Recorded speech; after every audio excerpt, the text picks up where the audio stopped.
Yun, today's video guys, gagawa tayo ng paksiw. Ipapaksiw ko yung saluyot guys. Alam niyo itong saluyot? Sinong nakakaalam ng saluyot guys? Mga Ilocano lang ang kumakain dito.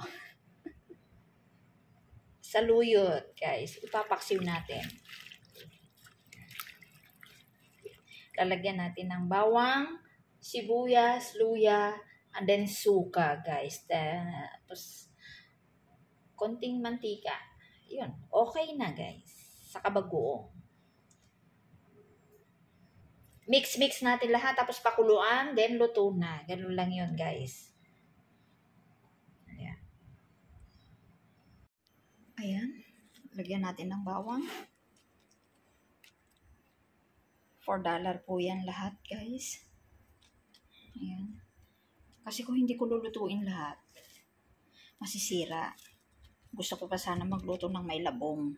Kaya lang, lulutuin ko na lahat kasi busy ako guys. Ipapaksiw ko. Ayan. Bali, kuha na lang ako ng isda. Magpiprito. Kasi partner nito, pritong isda o kaya inihaw na isda. Tapos suka. Paksiw natin guys.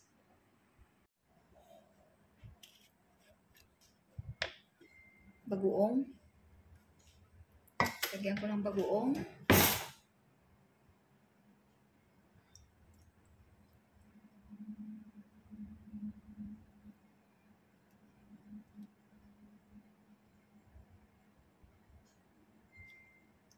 Two and a half.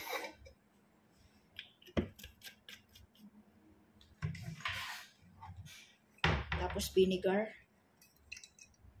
Vinegar guys.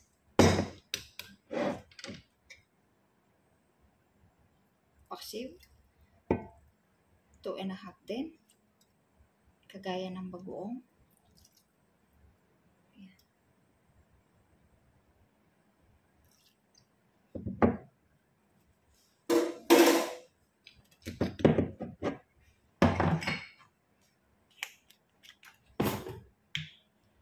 Tapos sprinkle natin ng mantika, konti. Olive oil guys.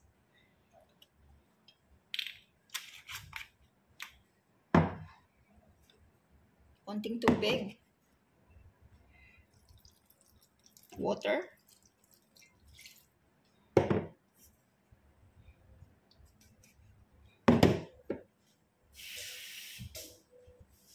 Tansya.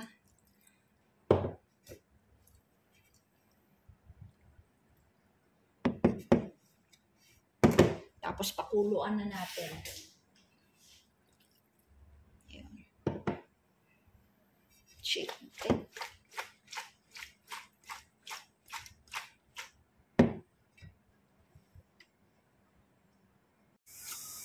Ayan na guys.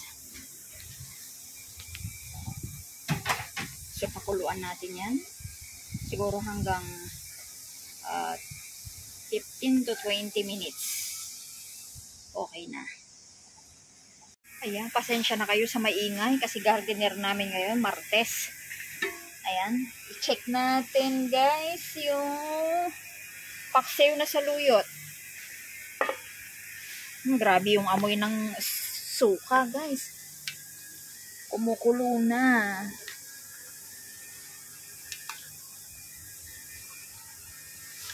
Ayan, brown na siya. Parang kakaunti pa yung bagoong.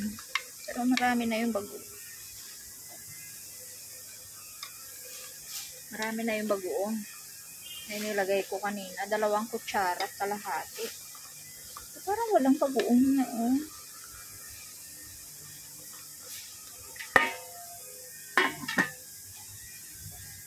Kaya i-check na natin. Ang bango.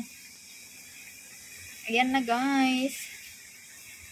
Yung paksiw kong saluyot. Ayan. Ay, luto na. Brown na lahat. Ayan. Pwede na guys. Pero yung timer ko doon na 20 minutes. Tamang-tama lang yung 15 minutes, guys. So, okay na. Ayan, maraming salamat sa inyong lahat. Ayan na yung finished product natin. Ayan. Paksiw na saluyot.